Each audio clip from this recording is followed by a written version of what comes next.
¿Me explica de nuevo que un chosno? Ah, después de bisabuelo viene tatarabuelo y después chosno. Ah, entendí. Entonces vos sos el chosno. No, él es el chosno. ¿Qué? Ay, después te explico.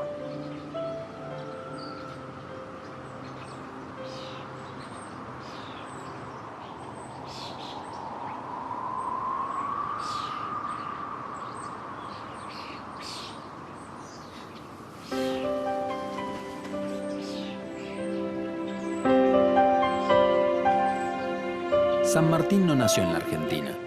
Nació en esta tierra, sí, pero que se llamaba Virreinato del Río de la Plata. Tampoco creció ni fue joven en la Argentina. Desde los 5 años estuvo lejos y se hizo hombre y soldado en los campos de batalla europeos, defendiendo España, que era un reino. Y envejeció también en Europa, lejos, en Francia. ¿Y cómo hizo un hombre que vivió tan poco tiempo en esta tierra para ser considerado más tarde el padre de la patria?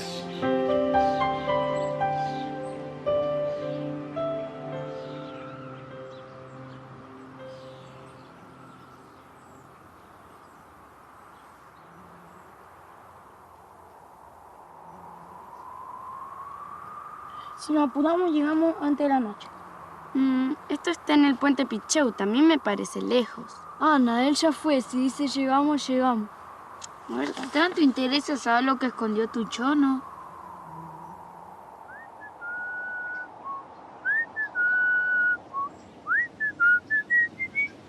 ¿Qué silbas, Diego? La marcha de San Lorenzo. Feo asoma, ya sus rayos iluminan el histórico convento. Tras los muros. ¿Qué? ¿Tu chono era esclavo? Mi chono no, mi chosno. Después de bisabuelo viene tatarabuelo y después chosno. Mi chono fue esclavo. ¿Y sabes qué? ¿Conoces a San Martín? No te creo. Mentiroso. ¿De verdad? Sí. No. No lo defiendas. José Francisco de San Martín nace el 25 de febrero de 1778 en Yapeyú, un pueblo que había sido parte de una misión jesuítica ubicado en la actual provincia de Corrientes. Es hijo del militar español Juan de San Martín y de Gregoria Matorras. Cuando José tiene 5 años, su familia se marcha a España. A los 11, entra en la carrera militar y en la década de 1790 participa en distintas acciones bélicas. En 1808, el emperador francés Napoleón Bonaparte obliga al rey español Fernando VII a cederle el trono y se lo otorga a su hermano José Bonaparte. Los españoles resisten esa medida y combaten contra la invasión francesa. San Martín, para entonces capitán de caballería, tiene un papel destacado en la batalla de Bailén, la primera victoria importante de la resistencia española, por lo que es condecorado y ascendido a teniente coronel. Pero en 1810, Napoleón derrota seriamente al ejército español y conquista todo el territorio peninsular. San Martín, en colaboración con los ingleses, sigue luchando contra los franceses en Portugal. Pero en 1811 decide abandonar esa guerra y trasladarse a América.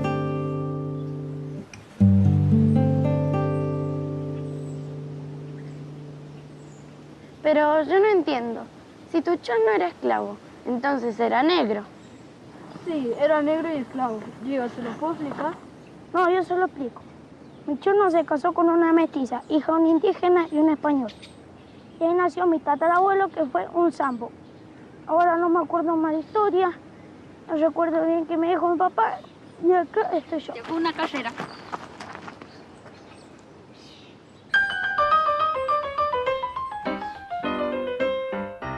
La vives en un árbol.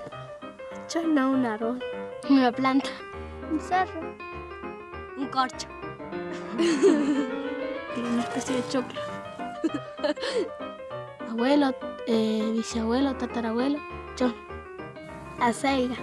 Unas papas fritas. A un hacha. Una tristeza. ¡Qué genio!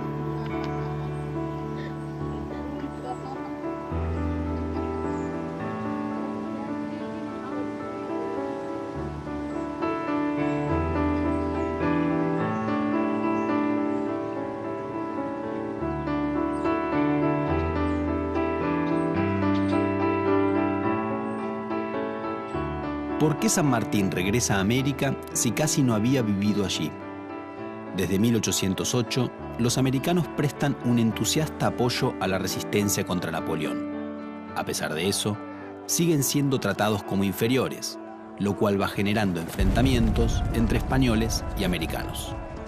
San Martín presencia esa tensión, lo cual afianza su identidad americana. También el contacto con los ingleses influye en su visión de los acontecimientos.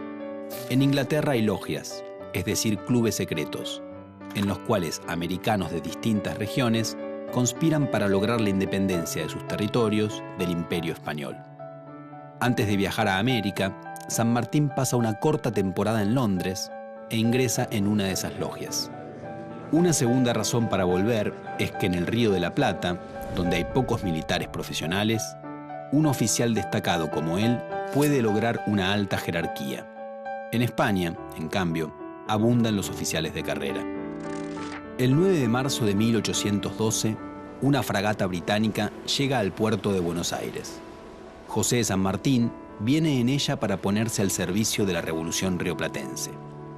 Es muy bien recibido y se le encarga inmediatamente la formación de un regimiento de granaderos a caballo. Enseguida se relaciona con las familias más poderosas de Buenos Aires. En una tertulia en la residencia de una de ellas, los Escalada, conoce a Remedios, con quien se casa ese mismo año. Ella tiene 15 años y él 34, pero esa diferencia de edad es habitual en la época. Melchor fue esclavo de Remedio de Escalada. Sí, yo leí en un libro que cuando San Martín la vio se enamoró perdidamente de ella. El padre de Remedio le concede la mano a San Martín y dona a Melchor para que lo acompañe a cruzar los Andes. ¡Qué romántico! Ay, ella, qué La romántico. Logia Lautaro fue una sociedad secreta organizada con la misma lógica de las organizaciones masónicas en Europa, que arriba al puerto de Buenos Aires a comienzos de 1812 y que tiene como principal objetivo declarar la independencia ya no solo en el Río de la Plata, sino a escala hispanoamericana y básicamente sostener a través de las armas el cambio de esta condición jurídica que significaba declarar la independencia. San Martín pertenecía a la logia y llega junto con el jefe de esta logia Lautaro, que es Alvear, en marzo de 1812, y allí coinciden con los objetivos e intereses de un grupo que es el grupo más radical, que se conforma luego de la Revolución, seguidores de Moreno, que ya estaba muerto a esta altura, pero que ahora dirigidos por Monteagudo, habían formado en el verano de 1812 la Sociedad Patriótica. La Sociedad Patriótica y la Logia Lautaro, coincidiendo en que este gobierno del triunvirato era demasiado tímido y prudente frente a la política de la península, deciden dar un golpe de timón, y este golpe de timón se produce en la Revolución del 8 de octubre de 1812, donde se reúne una pueblada en la actual Plaza de Mayo, con las tropas que trae San Martín, y el epicentro de este movimiento va a ser el Cabildo. Va a ser el epicentro, ¿por qué? Porque tanto los miembros de la logia como de la Sociedad Patriótica le elevan petitorios al Cabildo exigiéndole que el Cabildo reasuma la soberanía tal como lo había hecho en el Cabildo Abierto del 22 de mayo de 1810, que obligue a renunciar al gobierno del triunvirato y que sea el encargado de nombrar a un nuevo gobierno. El regimiento de granaderos a caballo tiene su bautismo de fuego en febrero de 1813, cuando derrota a los realistas en el combate de San Lorenzo. Un año más tarde, San Martín es enviado a reemplazar a Manuel Belgrano en la dirección del Ejército del Norte, que acaba de ser vencido en el Alto Perú, la actual Bolivia.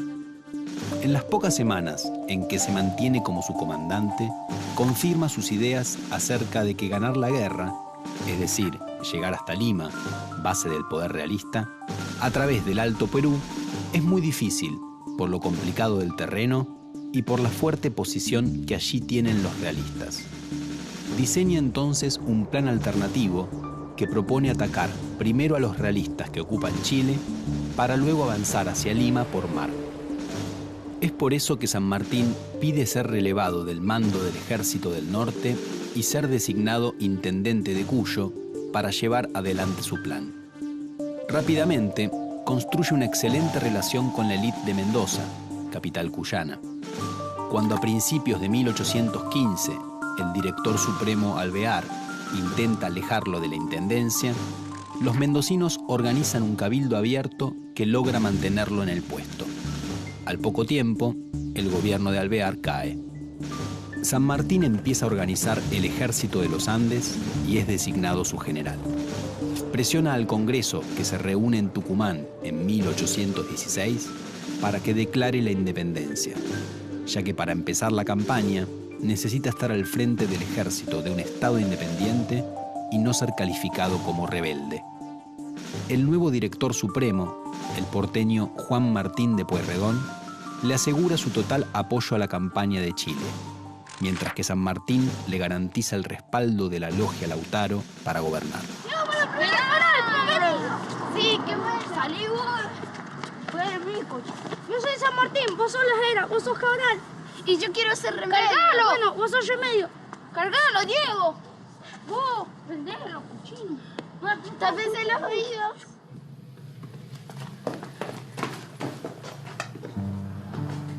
¡Wow! Miren los trajes. Vamos a probarlo. Sí. Qué bueno. ¡Qué bueno está! Mira. Sí. Miren. ¿Vos quién sos, Tomás? Simón ¿Quién? Simón Bolívar. Hay un montón de estos gorritos, miren. Son machitos. Chicos, ¿sabían que San Martín preparó el ejército de los Andes en el Plumerillo porque se dio cuenta que allá no los podía disciplinar? Acá Michones recibió su bote y su uniforme. Y trabajó 2 años por el preparativo del cruce, ¿o no, Diego? ¿Sí? ¡Qué bueno! Miren, el escritorio de San Martín. ¡Wow! Sí, muchas cosas. Si tuviera que cruzar los Andes, ¿en qué lo cruzaría? Caminando. En mula. Y con un tren, así más fácil. Y no sé, en avión. No sé. Caminando. Caminando. En bicicleta, en moto. ¿En moto? En un burro. Yo cruzaría los Andes volando.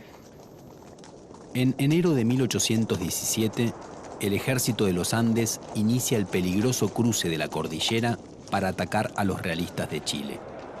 Al llegar, libra la batalla de Chacabuco con las fuerzas enemigas, que son derrotadas.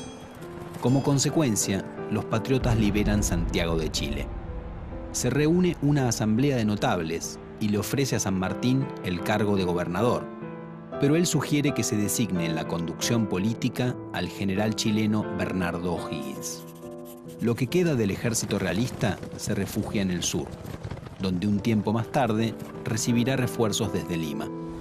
Chile declara su independencia en enero de 1818 y el ejército de San Martín marcha hacia el sur para terminar con los realistas.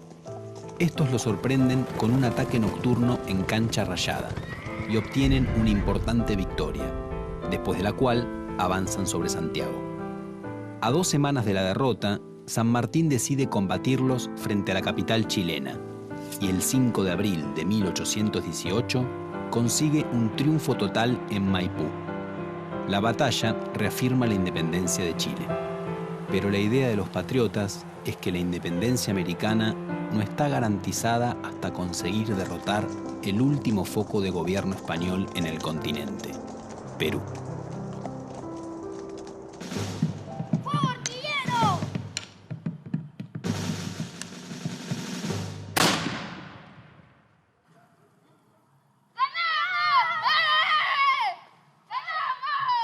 El Ejército de los Andes tiene una etapa de organización medido en tiempos reales verdaderamente veloz.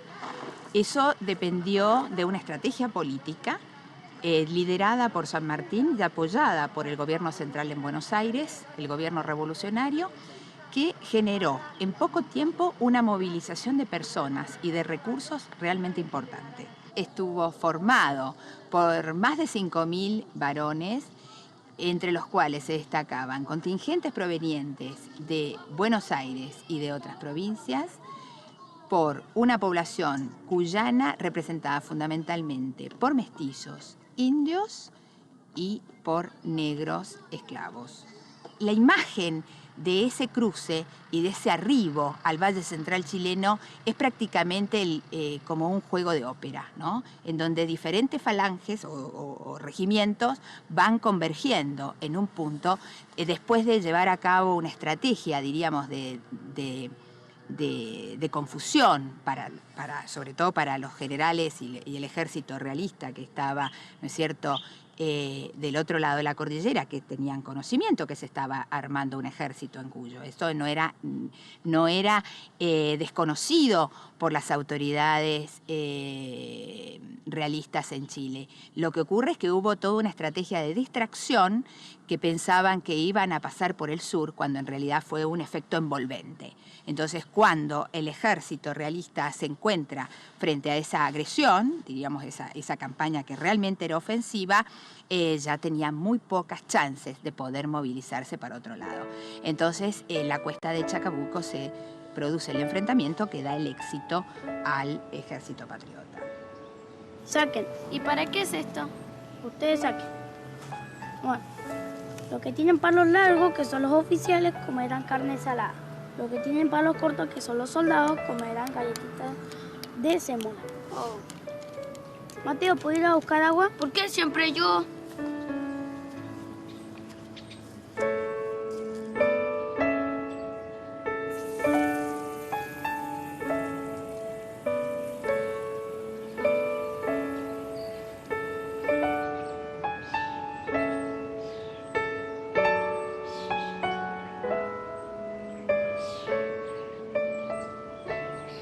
Después de su victoria en Chile, San Martín regresa a Buenos Aires y pide recursos para preparar la expedición contra Perú. El gobierno de Pueyrredón tiene dificultades para conseguir fondos porque está empeñado en una lucha contra las provincias del litoral.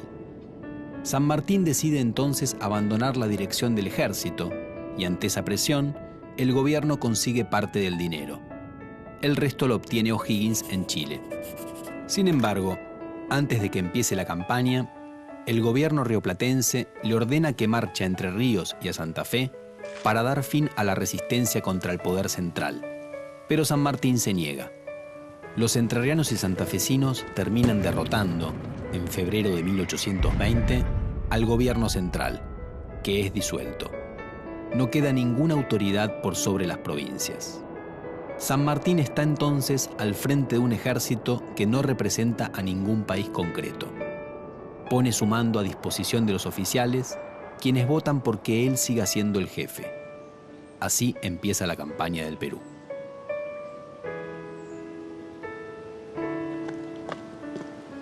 ¿Qué te pasa, Mateo? No sé, me duele la panza. Creo que fue el agua que me hiciste tomar. ¿Qué le pasa? Le duele la panza. Debe estar apunado. Ya sé, le voy a preparar una sopa contra el apunamiento. Cochinete, me duele la panza. Vas a estar bien. ¿Sabías que San Martín cruzó los Andes en camilla? ¿Estaba enfermo? Sí, creo que tenía una úlcera en el estómago o algo así. Son pesados, Mateo. San Martín desembarca al sur de Lima, 200 kilómetros al sur, cerca de la ciudad de Pisco, y ante la amenaza del ejército libertador, los realistas, el ejército realista que estaba en Lima, abandona la ciudad para reorganizarse la ciudad de Cusco, en la sierra. La ciudad de Lima queda desprotegida, no hay fuerza militar, y los vecinos más encumbrados empiezan a temer los saqueos de los sectores populares, ¿no? Los negros, mulatos, los indios de la ciudad.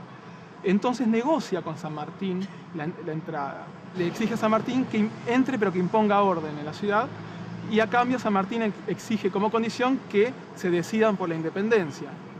Entonces, de esa manera San Martín pudo entrar como libertador y no como invasor. San Martín se autoproclama protector del Perú y nombra como ministro fuerte a Bernardo Monteagudo.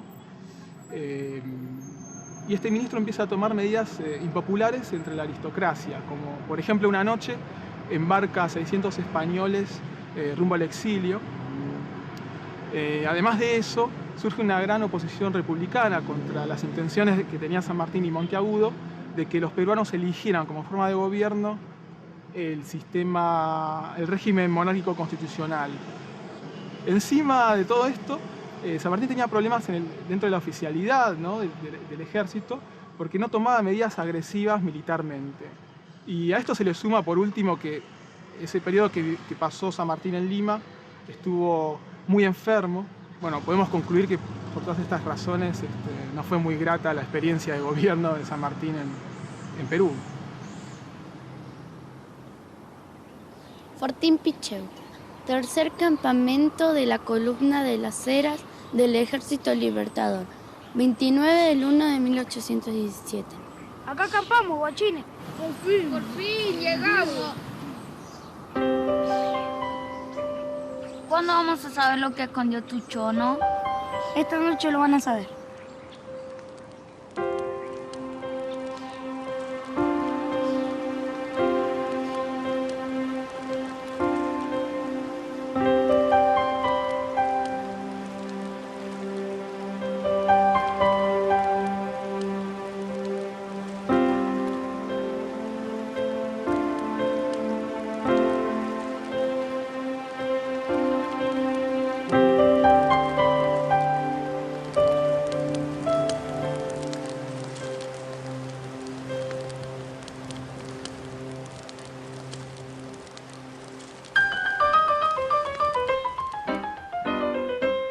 Remedios, ¿te querés casar conmigo? Nos casamos, así. Le vengo a pedir la mano de su hija. Me puedes dar a tu hija por esposa. Remedios, ¿querés casarte conmigo? Sí. ¿Y vos qué contestás? ¿Qué sé? Ah, bueno, qué fácil así. ¿Te casas conmigo? Igual. Regalándole un anillo. Aparte deberían estar re rojos todos porque era un momento de emoción, así como estoy yo ahora. Remedio le habrá dicho, sí, mi general.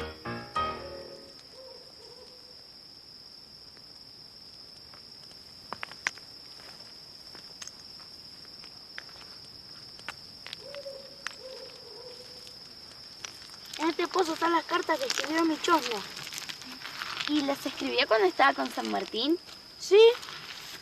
¿Qué? ¿Tu chos no sabía escribir? Sí, Remedios le enseñó un poco. ¿Que hay algo?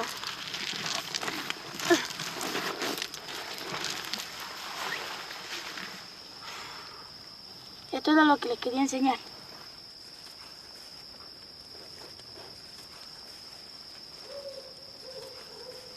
Tantos años que está re sucio.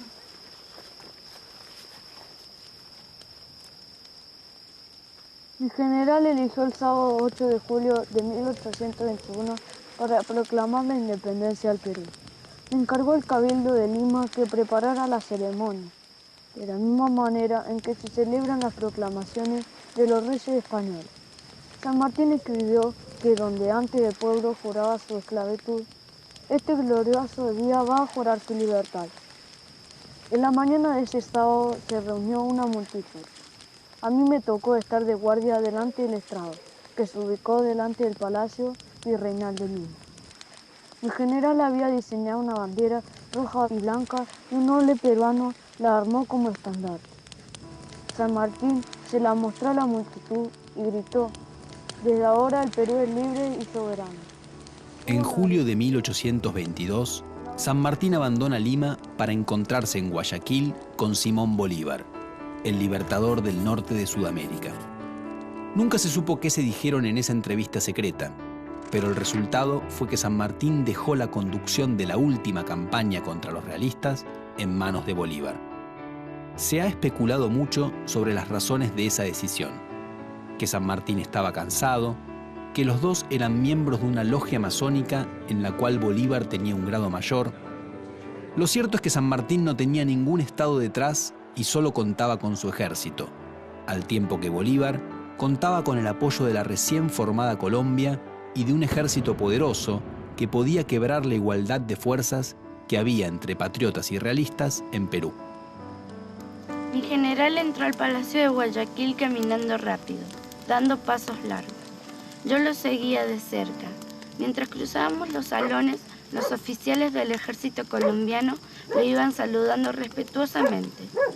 Me instalé en un rincón tratando de no hacer ni un ruido. Los dos estaban muy serios al principio.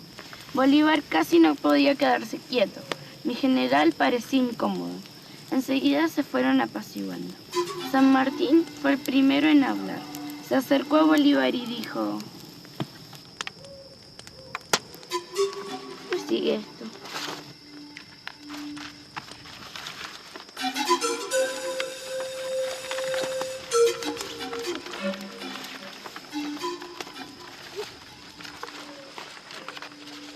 Diego, ¿dónde sigue la carta? ¿Dónde sigue? Dale, Diego. ¿Dónde sigue? Claro que no está. A mí me pasó lo mismo.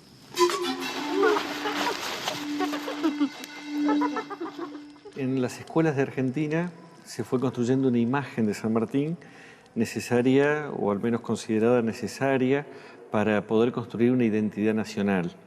Y San Martín aparece como una especie de héroe, como un ídolo. Eso fue llegando a las escuelas, sobre todo como una herramienta para que los chicos se identificaran con ese San Martín y lo tomaran como un modelo moral. Y de esto que era un dato real, que es el gran militar, el brillante estratega, se fue construyendo también el gran padre, el gran marido, el gran hombre, que era San Martín.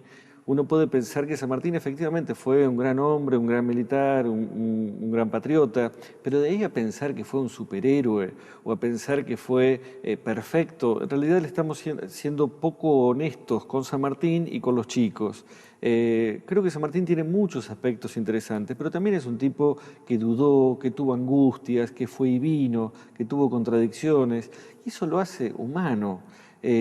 Yo creo que si uno mira, por ejemplo, las máximas que escribió para sus hijas, para su hija, uno puede pensar, bueno, pero ¿quién necesita escribir por escrito cómo educar a su hija? Probablemente alguien que no sabe muy bien cómo hacerlo. Y eso no va en contra de San Martín. En todo caso, nos permite ver que como esposo, como padre, como amigo, seguramente tuvo un montón de falencias. También la imagen de un superhéroe nos lleva a pensar que tiene que haber una persona buena que venga a salvarnos, porque fue esa persona buena la que hizo grande el país. Al país le hicieron grandes un montón de personas, muchas de ellas sin nombre ni apellido, ¿no? A veces se dice que junto con San Martín luchaban los negros, los pobres, los gauchos, las mujeres. Fíjate que no tienen nombre porque son personajes colectivos.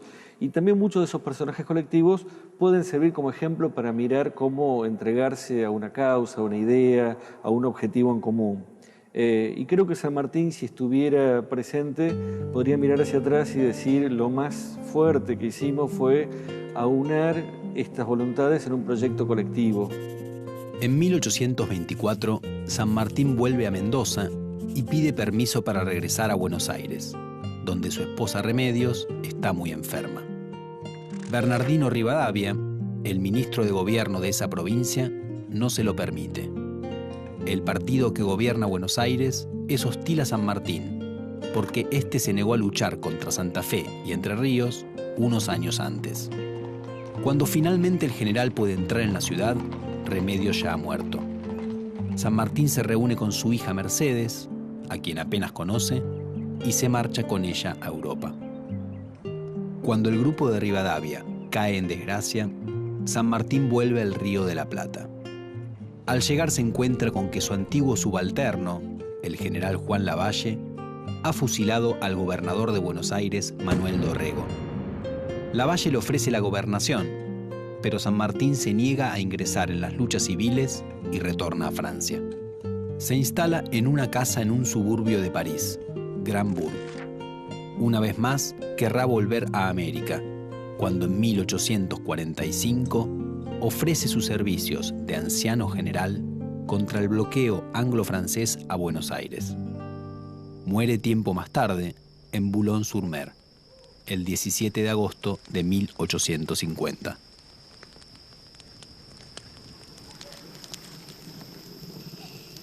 Hoy voy a empezar a escribir un diario. Y era hecho por vos, ¿quién la va a aceptar? Qué malo.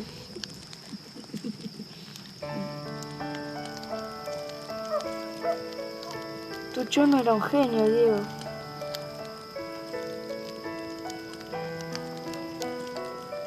¿Qué estás haciendo? Mirando las estrellas.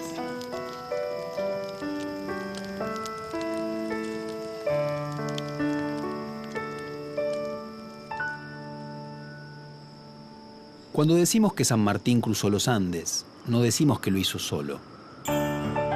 Pero nos ahorramos decir que lo acompañaron 1, 2, 3, miles que se fueron incorporando al ejército libertador. Sumados de todas las maneras posibles, por vocación, por ideales, por la fuerza, por obligación. De alguna manera, hablar de San Martín, más allá y más acá de los debates que envuelven su figura, parece contener el deseo de decir: nosotros estuvimos ahí.